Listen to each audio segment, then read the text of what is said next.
Emily hadn't meant to go into the West Wing. It was the one part of the estate she never touched. Not out of fear, but out of an unspoken boundary that seemed to linger in the walls themselves. The staff never mentioned it, and Richard never invited her into it. It had always felt like a space that didn't belong to her, like a sealed-off piece of someone else's life. But the storm that night was relentless. Rain crashed against the glass windows like a warning, thunder echoing through the marble halls.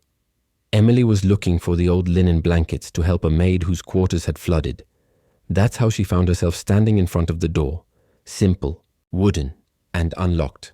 The room was darker than the rest of the house. Dust clung to the furniture, undisturbed for years. Books lined the shelves in uneven stacks, papers yellowed with age. And then she saw it. A photograph.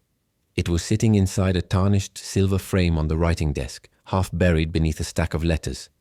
Richard and a woman. The image was old, but not ancient. Emily could tell by the way Richard looked in. The photo. Slightly younger, but unmistakably him. His arm was around a woman with delicate features, long brown hair, and soft, intelligent eyes. Emily's breath caught in her throat. The resemblance was unnerving. It wasn't just that the woman looked like her. It was that she looked like what Emily might have looked like in another life. One untouched by pain, still full of joy. A name was etched at the bottom corner of the frame in faded ink. Amara. Emily touched the glass. Her fingers trembled. Who was she? Why had Richard never mentioned her? And why did looking at her make Emily feel like she didn't belong in this house? Like she was simply a ghost walking through someone else's unfinished story. Later that night, Emily sat at the edge of her bed, the storm still raging outside. She didn't mention the photograph to Richard during dinner. They had eaten together in the dining room as they usually did, in that polite silence that had lately begun to shift into something warmer. He had asked about her reading. She had asked about his meetings. It had all felt safe. But now, her mind buzzed with questions. She needed to know. She needed to ask. When she stepped into Richard's study, he was reading something on his tablet, glasses perched on his nose. He looked up, surprised to see her standing there barefoot, her silk robe tied loosely around her waist. "Emily," he said gently, removing his glasses. "Is everything all right?" She didn't answer right away. Instead, she stepped closer, her eyes locked onto his. "Who is Amara?" For a moment, the room went still. Richard blinked slowly, then leaned back in his chair. "Where did you hear that name?" "I found the photograph," she said, "in the West Wing. I wasn't trying to snoop, I was just looking for blankets. But when I saw her, She hesitated. "She looks like me." Richard sighed, standing and walking toward the fireplace. He stared into the unlit hearth, shoulders tense. "She was someone I once loved," he said at last. "A long time ago." Emily's voice was quiet. "Why didn't you ever tell me about her?" "Because she's gone," he said, not turning, "to face her. And talking about her doesn't bring her back." Emily stepped closer, the anger in her chest rising now, not just jealousy, but something deeper. "Was marrying me your way of replacing her?"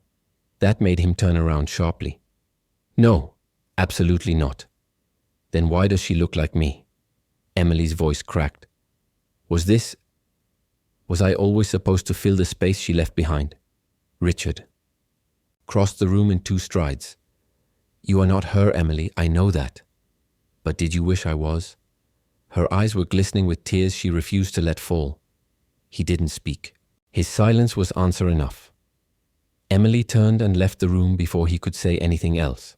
The next few days were a blur of cold corridors and unspoken tension. Richard didn't push. He gave her space, the kind of space that once felt like a gift, but now felt like a void. And Emily?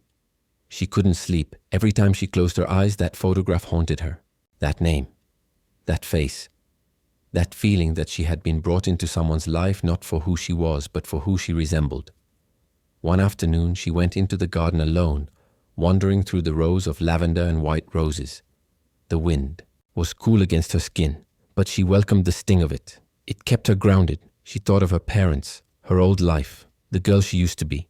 She wondered what they'd say if they saw her now. Caught in a marriage born of necessity, falling in love with a man who might still be in love with someone else. And yet, Richard had never treated her poorly. He had never demanded anything from her. He had been gentle, patient, kind.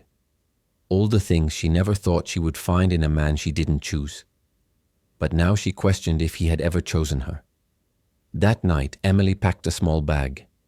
She left a note on the table. "I need time. Please don't follow me." She didn't know where she was going. She just knew she needed to breathe. The next morning, Richard walked into the empty bedroom, the silence heavier than he'd ever known it. He read the note once, then again, and then he closed his eyes. For the first time in years, he allowed himself to feel the full weight of what he had done, not just to Emily, but to himself. He had promised her honesty, a fresh start. But he had failed to let go of the one thing that still lived in the shadows. Amara had died 5 years ago, and for all his wealth and power, Richard had never been able to forgive himself. But Emily, she was not Amara. She was fierce, wounded, resilient, brave, and she was gone. Emily hadn't gone far.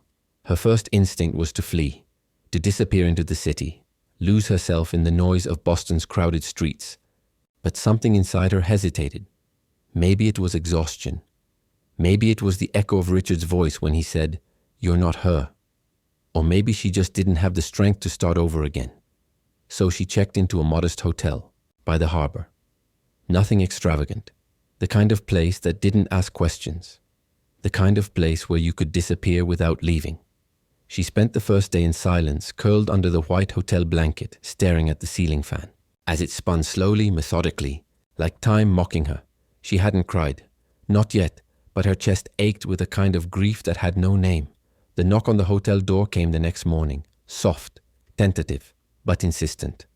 Emily paused, uncertain. Only one person knew where she was, and she had asked him not to come. She rose cautiously and opened the door just a crack. It wasn't Richard, it was Andrew. For a moment she couldn't speak. The sight of him, a memory made flesh, sent a jolt through her. Andrew stood there in a navy wool coat, raindrops still clinging to the shoulders. His smile was hesitant, as if he wasn't sure he had the right to wear it. "Hey, Em." Her voice was a whisper. "How did you—" "I asked around," he said. "Checked every hotel within walking distance of the harbor. I had a feeling you wouldn't go far." Emily stepped aside without thinking, and he entered the room like a ghost slipping into the past. They sat across from each other on the edge of the bed, like two people orbiting a history neither wanted to name. "I heard," Andrew said after a long silence, "about the marriage, the way it happened, the man you married." Emily's eyes dropped to her hands. "You don't understand." "Then, help me," he said, his voice gentle. "Let me understand." She looked up at him, the weight of it all spilling into her eyes. "It wasn't supposed to be like this. I didn't choose any of it. But Richard, he wasn't what I thought he'd be. And then he was something worse. Or maybe I just don't know what I feel anymore." Andrew reached out, taking her hand in his. "I know what I feel. I never stopped loving you, Em. Not for a second." She flinched. "Andrew, I'm not asking for promises. I'm not even asking you to leave him," he said. "But I'm asking you to remember who you were before all this. The girl who wanted to open a bookstore. The girl who laughed without apologizing for it. The girl who believed love didn't come with contracts." Emily closed her eyes. She had forgotten that girl. Or maybe she had buried her. And now Andrew, sweet, earnest Andrew, was standing here, holding out a hand to the past like it was a door she could walk back through. But the present had chains. And one of them was named Richard. Meanwhile, back at the estate, Richard stood in front of the door to the West Wing. The photograph was gone. The room where Amara had once lived, where her scent still lingered in the wood and the velvet curtains, now felt cold, gutted. Emily had taken the photo with her. Not out of malice, but because she needed to carry the weight of it with her. Richard knew that, and he couldn't blame her. He paced the hallway like a caged animal, unsure of what to do. Then the call came.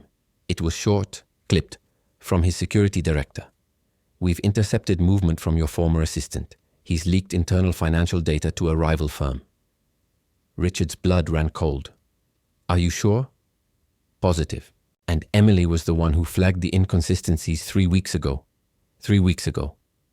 Before the photo, before the questions, before the fracture.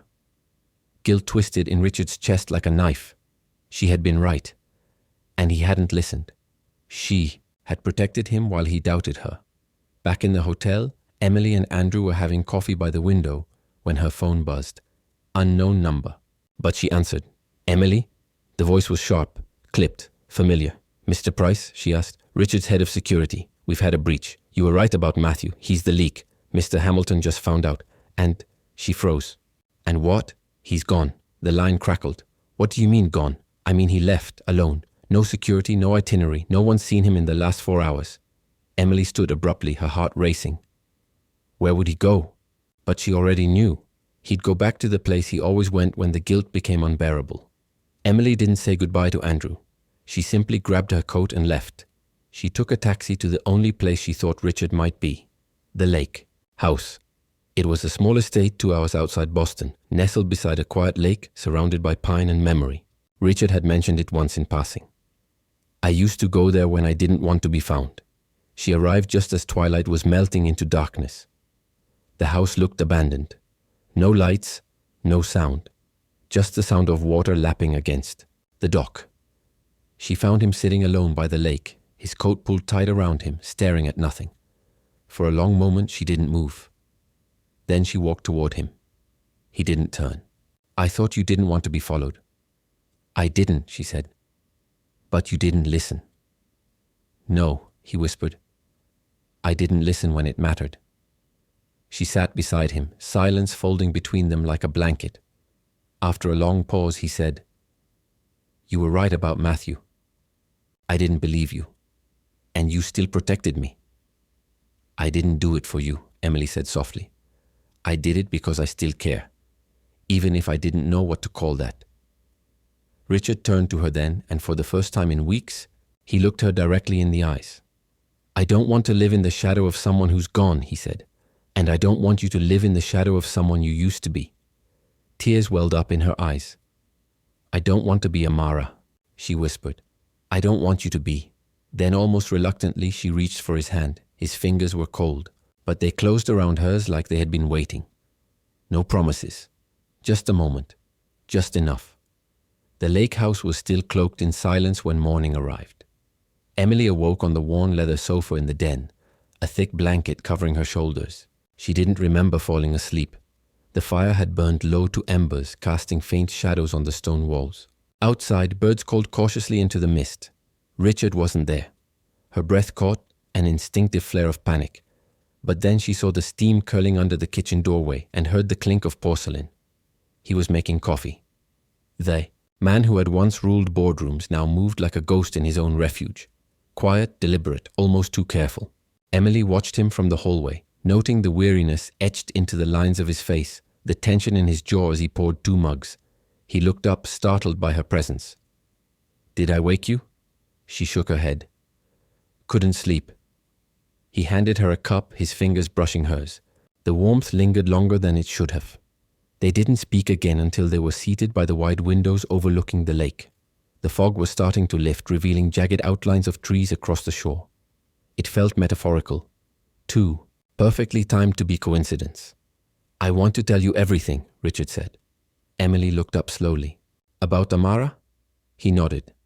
About her. About what I did. About what I didn't do. She didn't interrupt. She just held the mug in her lap, grounding herself with the heat. I was 28 when I met her, he began. She was the daughter of a business partner. It wasn't love at first sight, not exactly, but there was something about her that made me want to stay. Emily didn't flinch. She was soft-spoken but sharp. She wanted to be a photographer. Said the world only made sense when it was in a frame. He paused. My family didn't approve. They wanted me to marry into influence, not passion. I fought them. At first, Emily's voice was barely audible. And then, I gave in. The confession sat heavy in the air between them. She became collateral. I didn't protect her when she needed me. I told myself I was doing it for the business, for the future. But all I really did was fail her. His throat tightened. 2 days before the wedding, she disappeared. They found Her body in a motel room 5 hours later. There was no note, just a camera on the bed. All the film was blank. Emily's eyes blurred. She wasn't like me, Richard said quietly. She couldn't live in a world where she had no control. He looked at Emily then, his voice breaking. And I promised myself I would never fail someone like that again. She whispered. But you did. I know. They stayed at the lake house for 2 days. No declarations, no dramatic confessions. Just proximity, healing, quiet. When they returned to the city, things weren't back to normal. But they weren't broken either. Until Victoria Lynn showed up, Emily had just returned from the flower market when she saw the sleek black car parked in front of the house. She recognized the emblem immediately. Custom European, too extravagant for anyone without ego. The driver opened the door and a woman stepped out in red heels and a designer coat. Victoria. Even her name sounded sharpened. She walked up the steps without hesitation and rang the bell like she owned the place. Emily didn't move to open it. She simply waited, hands trembling at her sides. Richard came down the stairs and froze. He hadn't known Victoria was back. That much was obvious in the way his mouth dropped slightly, the tension that rippled across his frame. Richard, Victoria said smoothly as if time hadn't passed. You look older. He didn't smile. What are you doing here? We have unfinished business. Emily's voice cut the air like a blade. Who is she? Victoria turned, her eyes, scanning Emily like she was an unsatisfactory piece of furniture. You must be the reason he stopped returning my calls. Richard stepped forward. Emily, this is Victoria Lynn. She and I were engaged, Victoria finished for him. A long time ago, until he decided he preferred mourning ghosts to facing reality. Emily felt her stomach twist. You're here for business? Richard asked curtly. And clarity, Victoria replied, eyes never leaving Emily. I'd like to know why you rejected a multi-million-dollar investment deal from Lintech last quarter. You didn't give a reason then, but I think I see it. Now. Richard was cold. We're done here. Victoria raised an eyebrow. Are we? She handed him a sleek envelope. I'd hate for old debts to surface at the wrong time. And with that, she turned and left. Emily confronted him that night. Engaged? She demanded, pacing the living room. It was a mistake, Richard said. I ended it years ago. You failed to mention it. He rubbed his temples. Because it didn't matter. It matters now, Emily snapped. Because she knows things I don't. Because she has leverage. She has history. That's not the same. Emily stopped. Her voice cracked. You keep saying I'm not Amara, but sometimes it feels like I'm not anyone at all. Richard's face fell. I don't know who I am in your life, she whispered. And I'm starting to think you don't either. The silence stretched between them like a canyon. Richard didn't defend himself. For once, he had no words, and that terrified Emily more than anything else. It rained all day, the kind of rain that blurred the edges of the world, soft, persistent, indifferent. Emily sat by the tall windows of the estate, her fingers curled, around a cup of tea she hadn't touched in over an hour. The sky outside was the same color as the stone fireplace behind her, gray, exhausted, ancient. She didn't cry. She hadn't, not since Richard's confession. Not even after Victoria's arrival. But grief didn't always wear the face of tears. It could settle into your bones like cold, quiet disappointment. She stared out into the mist-drenched garden where the roses were drooping under the weight of water and thought, I used to believe love was something that would save me. Now I'm not even sure it's supposed to. Behind her, the house groaned with silence. No footsteps, no voices. Richard had left early for meetings, or perhaps to avoid her. She didn't know anymore. They had gone from strangers to something, like tenderness to this purgatory. She was halfway through folding laundry when the bell rang, not the main gate buzzer. The front door. Emily paused, setting down a towel, and walked slowly toward the entrance, her heart thudding with a strange premonition. When she opened it, Andrew stood in the rain, hair damp, lips parted as if unsure of what to say now that he was finally there. Emily blinked, stunned. Andrew? He gave a tentative smile. Hi. She didn't move at first. Then she stepped aside, wordless, and he entered, just as he always had before the world twisted into its current shape. He looked around the house with quiet awe. I wasn't sure you'd let me in. I wasn't sure either, she said. They sat in the drawing room, separated by a coffee table and what felt like years. Emily poured tea, this time remembering to add honey the way he liked. Andrew accepted it without comment. "I've been trying to reach you," he said after a beat. "But you've been hard to find." "I needed time," she said. "I know." He hesitated. "But I also know you. And this isn't you, Em." She looked down. "You don't know who I am anymore." Andrew leaned forward. "I know who you were. And I think that person is still in there. Somewhere underneath. All this marble and silence and sacrifice." Emily exhaled slowly. "You think I've lost myself?"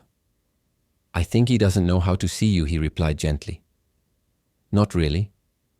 She didn't argue because a part of her wasn't sure he was wrong. Later that evening, Richard returned. Emily had gone to the music room, a space she rarely used, but now clung to like a sanctuary. The soft melody of the piano carried through the halls as he walked in, his coat still damp with city rain, his jaw tight. He paused outside the door, listening. She wasn't playing anything particular, just trailing her fingers across notes, in no order, as if trying to remember what beauty felt like. "Emily," he called softly. She looked up. "You're back." His eyes scanned hers. "We need to talk." She nodded and followed him into his study. Richard closed the door, his shoulders taut, hands stuffed in his pockets like a man preparing for war. "I received a formal notice from Victoria today," he said. "She's filing a claim to dispute the terms of our broken engagement, and she's using personal messages as leverage." Emily felt her stomach twist. "Messages?" "She kept screenshots," he said flatly. "Conversations we had after we ended things. She's twisting them to suggest I misled her, that I strung her along while preparing to marry someone else." Emily's voice was tight. "And you didn't?" "I didn't pursue her. I didn't promise her anything. But I also didn't cut ties as cleanly as I should have. I avoided conflict. And that's on me." Emily was silent. Richard stepped closer. "I know what this looks like. First Amara, now Victoria. It's a pattern. And you're caught in the middle of it." "No," Emily said, her voice cracking. "I'm not caught, I'm stuck." His jaw flexed. "I didn't want to hurt you. But you did." They stood there, the storm of their unspoken truths rising like floodwater around them. "You said I wasn't a replacement for Amara," Emily whispered. "But you never made room for me either. Not really, I was a promise, a contract, a vow you made to a ghost." Richard took a shaky breath. "That's not true." "Then what am I?" she asked. He opened his mouth but couldn't answer. That was worse than a lie. Emily returned to the drawing room in a daze. The fire had gone out. Andrew was still there, leaning against the mantel like a man both too comfortable and too restless to leave. He looked at her face and knew. "I take it he didn't fight for you," he said. "He said all the right things," Emily murmured. "But none of them reached me." Andrew stood. "Then come with me." Her head snapped toward him. "Leave tonight," he said. "Come back to your world, to bookstores and coffee and laughter that doesn't feel like a betrayal." "I can't." "Just leave." "You can," he interrupted. "You always could." Emily's heart thudded painfully. "Andrew," she said, "this is my mess. I chose it. Maybe not in the beginning, but I stayed. I tried." He stepped closer. "And now I'm asking you to try something else. Try choosing you this time." For a moment, her world tilted. And in that second, she saw what her life could be. A quiet apartment, spontaneous poetry nights, dinner without headlines, love without ghosts. But behind that vision stood Richard, broken, flawed, still trying, still waiting. She closed her eyes. "I need to pack a bag," she said. Andrew blinked. "So you'll come?" Her voice was calm. "No. I just need to leave, for myself, not for you, not for him." She wrote a letter before she left. Not a goodbye. A boundary. "Richard, I can't heal. You, and you can't save me, that was never the promise. But we both believed in the illusion longer than we should have. So I'm stepping away to remember who I was before grief made me grateful for survival instead of love. Don't follow me. Not yet. Emily." She left it on his desk beside the scotch. He never finished. And then she walked out the door, alone, but not lost. Not anymore. The Hamilton estate had never felt emptier. Richard sat in his study for hours after Emily left. He didn't drink. He didn't move. He barely breathed. Her letter sat open on the desk, its creases like fault lines on the page, each sentence striking deeper than he expected. He had let her go. And maybe, just maybe, that was the right thing. But the silence that followed wasn't peaceful. It was suffocating.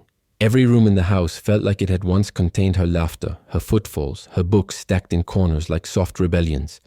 Now it all felt curated again, sterile, pristine, untouched, just like before she came. And Richard hated it. The next morning, he drove alone to the cemetery. It was over an hour from the city, tucked behind a forest of bare oaks and moss-covered stones. He hadn't been here in more than 2 years. Not since the last anniversary. Not since he'd sworn to stop making altars of the dead. The grave was simple. Amara Westfield, 1989-2019. She framed the world in light. He stood in front of it, hands buried in the pockets of his coat, heart heavy. "I thought I was honoring you," he murmured. "But all I was doing was freezing time." The wind stirred the leaves around his feet. "I brought someone else into my life without making room for her. And I wonder if that's the cruelest thing I've ever done." He crouched and brushed away a fallen branch from the grave. "I don't know if you ever forgave me. I don't know if you even wanted to. But I need to forgive myself. Because, Emily," his voice cracked, "she didn't deserve to inherit your silence." Emily, meanwhile, had gone to the one place she had avoided for over a year. Her childhood home. It was still standing, still modest, still full of memories she wasn't ready to face. Her aunt had kept it for her, occasionally checking in, watering the plants, paying the bills, but otherwise leaving it untouched, as if waiting for Emily to return from exile. She stepped inside and the scent hit her like a wave. Cedarwood, old books, dried lavender. The house hadn't changed, but she had. She wandered the rooms like a stranger. Her parents' wedding photo still hung in the hallway. Her old piano bench was still crooked in the living room. There was a sweater in the laundry room she had forgotten. She even owned. It was like opening a time capsule sealed just before the storm. In the kitchen drawer, she found the letter she'd written to herself just before her wedding to James Harrington. It was part of a tradition she used to have, writing letters to her future self during big life events. She had never read it, until now. "Dear Emily, if you're reading this, you probably need a reminder. Love should not feel like a compromise. Between survival and hope, don't shrink yourself to fit into someone else's future. Don't mistake comfort for commitment. If you're crying more than you're laughing, leave. You deserve more than endurance. You deserve joy. You." Tears came quickly this time. Not for Richard, not even for James, but for the girl who had once believed her softness was her greatest weakness. She stayed at the house for 4 days. She cooked meals she used to love. She journaled. She played her old records and danced alone in the hallway until her lungs burned. Each day she remembered pieces of herself that had gone silent, and slowly something inside her began to heal. Not because someone else reached in to save her, but because she stopped waiting for rescue. On the 5th morning, she received a text from Richard. "You once asked me what you meant to me. I didn't know how to answer then, but I do now." She stared at it for a long time, then replied, "Then say it in person." When Richard arrived at the house, it was nearly dusk. He stood at the gate for a long time before ringing the bell. This house, the one she had grown up in, felt more honest than anywhere he had ever belonged to. Emily opened the door barefoot, hair damp, wearing one of the oversized sweaters she'd left behind at the estate. He could barely breathe. "Hi," she said softly. "Hi." Neither moved, until Richard held out a small, weather-worn photograph. She recognized it immediately. Amara. But this time it was folded behind something else, another photograph of Emily at a recent charity event, smiling in the rain, soaked through but radiant. "I kept one image to remind me of the past," he said. "And I kept the other to remind me what the future could look like." Emily swallowed. "And which one are you still clinging to?" He stepped closer. "Neither. I'm choosing to stop hiding behind both." She looked at him for a long time. "Why now?" "Because I know what love without courage looks like, and I know what it costs." He took her hand gently, reverently. "I never wanted to turn you into someone else, I was just afraid to let you be real. Because real things break, and I didn't think I could survive another loss. Tears welled in her eyes, but this time they weren't from sorrow. You don't have to be unbreakable to be loved, she whispered. You just have to be honest. He nodded. Then let me start again. Emily didn't answer with words. She simply stepped into his arms and rested her forehead against his chest. And for the first time, they didn't hold each other like people trying not to fall. They held each other like people choosing to stay. The warmth of their reunion didn't last long.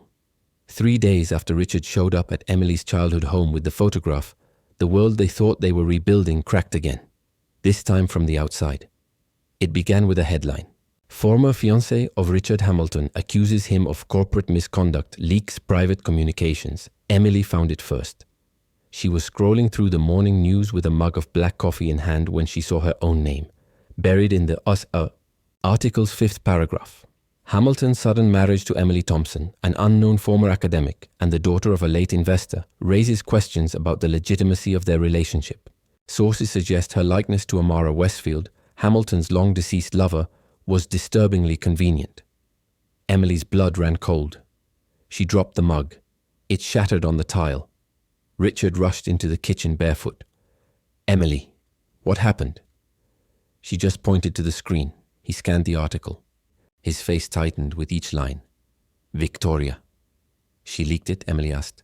She's been threatening to for weeks. He exhaled through his nose. But I didn't think she'd drag you into it like this. You didn't think she'd use me. Emily's voice rose. You knew she had this kind of power and you said nothing.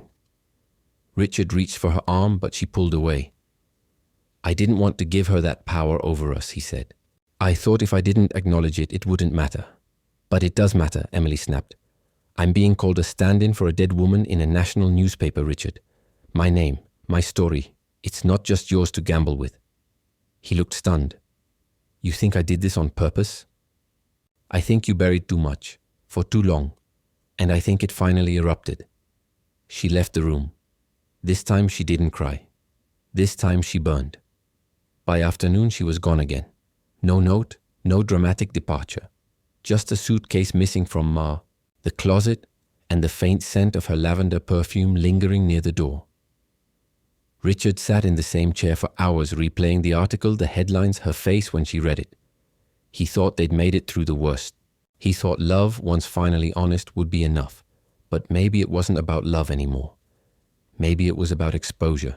And Emily had lived through too much grief to let someone else define her narrative again. Emily didn't go far. She checked. Into a boutique inn on the edge of Beacon Hill. Old brick, ivy-covered walls, and no questions asked. She took long walks, spent hours in used bookstores, sat in coffee shops where no one knew her name. And for the first time in months, she asked herself a terrifying question. What if Richard loved her deeply, but never fully saw her? What if all she'd been was a mirror to his regret? What if she had mistaken being needed for being chosen? 3 days later, her phone buzzed a text from Richard. I want you to see something. No pleading, no explanation. Just a location. The Westin. Gallery, private entrance. Emily hesitated. Her fingers hovered over the screen. And then she went. When she arrived, the gallery was quiet. Closed to the public. Lights dimmed. Inside, she found him standing in front of a display that hadn't existed the last time she visited. A new installation. A single wall, titled, Not Her, Emily. Photographs, dozens of them. All of her. Not stolen, not staged. Just moments. Emily reading in the garden. Emily laughing at a street vendor. Emily barefoot on the estate balcony, drinking tea at sunrise. They weren't perfect. That was the point. Richard turned as she stepped closer.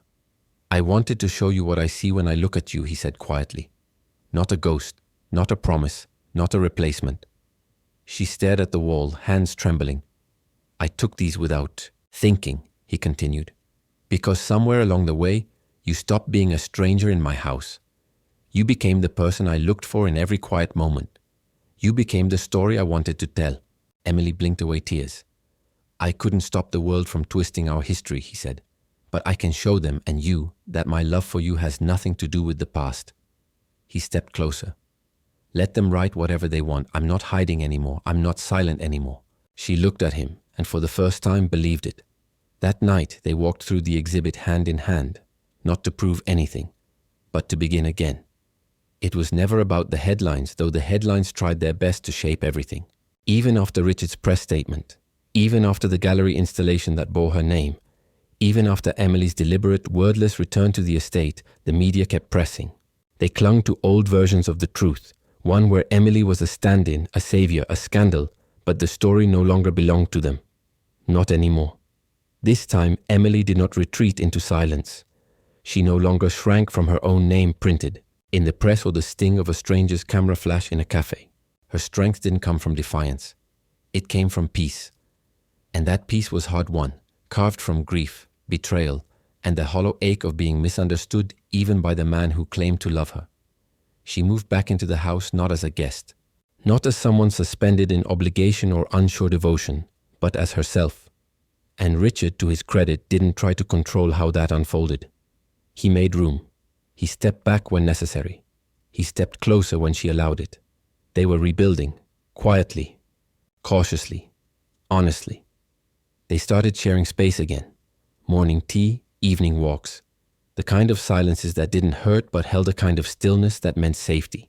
Emily had stopped expecting perfection. Richard had stopped offering it. They both understood now that love wasn't about saving someone. It was about seeing them and staying anyway. Some days were harder than others. There were moments when Richard's guilt curled around his words and turned them sour before they ever reached her. There were nights when Emily still dreamed of voices from her past, of choices she couldn't undo, but through all of it, they stayed. Not because it was easy, but because it mattered. It was Emily's idea to leave the city for a while. Someplace quiet, she said. Someplace without marble floors or legacy in the walls. Richard found them a cottage in Maine, modest, windswept, perched on the edge of a wild coast.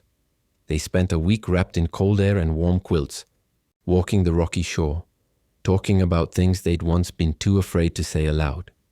One night, as wind rattled the windows and the fire crackled low in the hearth, Richard turned to her and said, "I used to think love was about loyalty, that if I stayed, that was enough.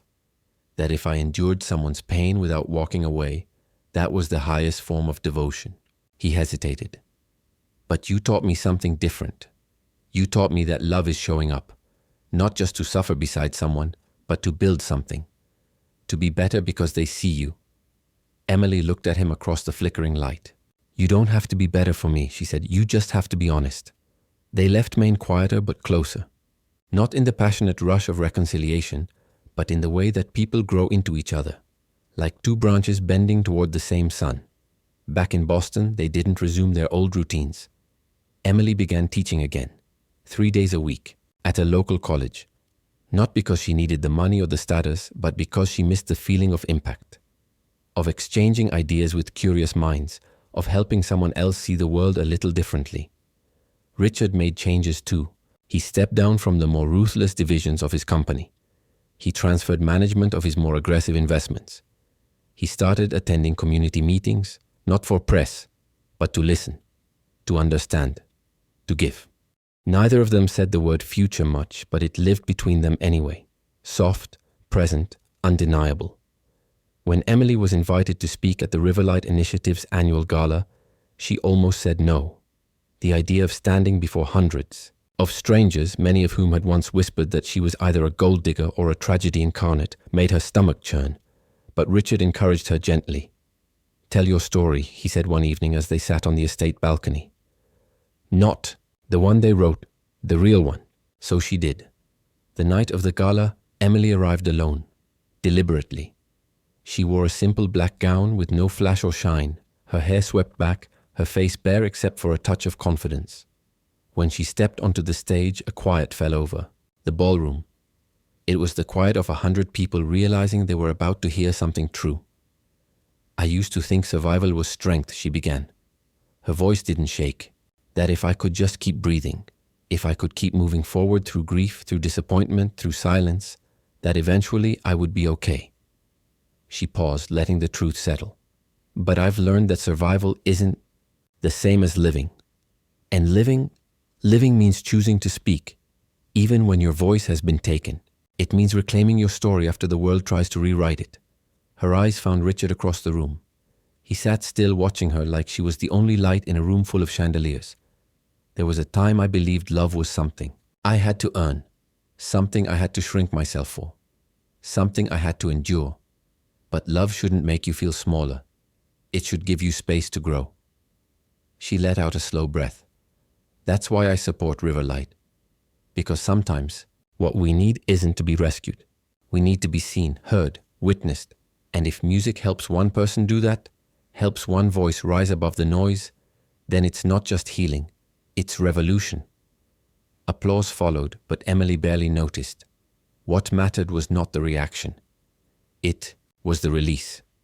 For the first time, she had said it all out loud. She had told the truth. And she had survived it. Afterward, she found Richard on the balcony. "You were extraordinary," he said. "I didn't say your name. You didn't have to." They stood in silence for a moment. The city below glittered, unaware of the wars. These two had fought just to stand next to each other. And then Richard turned to her. "I have something to ask you," he said, "but I want to do it right this time." He reached into his pocket and pulled out a small ring. Not flashy, not ostentatious. Just a delicate band with a single stone, set simply. Beautiful in its restraint. He didn't kneel. He didn't make a speech. He just looked her in the eyes. "I don't want you to marry me because we've already been through so much. I don't want you to marry me because we survived. I want you to marry me because you choose to. Because even after all this, you still believe we can build something that matters." Emily stared at him for a long time. Then slowly she reached for the ring and held it between her fingers. "Ask me on a first date," she said. He blinked. "What?" "If you want me to say yes," she said, "then let's begin again. No legacy, no expectations. Just you, me, and the choice we didn't get to make the first time." Richard smiled, soft, surprised, completely undone. "Dinner tomorrow?" he asked. "Only if it's cheap," she said. "And quiet and entirely yours." He nodded. "Done." Emily slipped the ring into her purse. Not yet, but soon. They walked back inside side by side, not clinging, not rushing, just aligned. Because real love doesn't rescue you. It meets you where you are and walks with you the rest of the way. Emily Thompson's journey, and not just a promise, is a powerful exploration of grief, healing, and rediscovery. When we first meet her, she is a woman shattered by loss, grieving her parents, walking away from a manipulative fiancé, and entering a contractual marriage to Richard Hamilton, a man haunted by his past. What begins as a cold agreement slowly evolves into something tender, complicated, and transformative. Richard, once defined by duty and guilt, must confront the emotional wreckage left by a former love and the walls he built to keep himself from ever feeling again. At first, Emily is merely a placeholder in a life he hasn't truly lived since losing Amara. But as Emily's quiet resilience begins to thaw the grief-locked chambers of his heart, Richard realizes she is not a substitute. She is his second chance. The road to love is anything but easy. Emily struggles with identity, with being seen for who she truly is, and with the fear of becoming invisible again in someone else's shadow. Richard, on the other hand, must learn to shed the weight of legacy and perfection. Their relationship is tested by public scandal, lingering ghosts, and emotional missteps. But ultimately, it is rebuilt on choice rather than obligation. The turning point in their story is not a grand gesture, but a series of small, courageous decisions. Emily leaving to rediscover her voice, Richard facing the grave of his past. The two of them choosing honesty over comfort, truth over illusion. And when Richard finally asks Emily not just for her love but for her partnership, without pressure, without spectacle, it isn't a fairy tale ending. It's a beginning, a real one. The final image we are left with isn't a wedding or a vow. It's Emily requesting a first date, a reset, a commitment to meet each other again as whole people by choice. That is the most profound kind of love, the one that says, let's begin truly. Life lesson from the story. This story teaches us that love is not about fixing someone or being rescued. It's about being witnessed. It's about allowing space for grief, for healing, and for growth without demanding perfection. In a world obsessed with speed and surface-level validation, not just a promise reminds us that depth takes time and courage. In your own life, consider this. Are you rushing toward love without truly knowing yourself first? Are you choosing People who see you or people who only need something from you? Emily's journey urges us to reclaim our stories, embrace vulnerability, and make choices that honor our truth. Quick quiz. What is the main reason Emily agreed to rebuild her relationship with Richard? A. Because he made a grand romantic gesture. B. Because he learned to love her without trying to replace or fix her. Comment your answer below. A or B? What about you?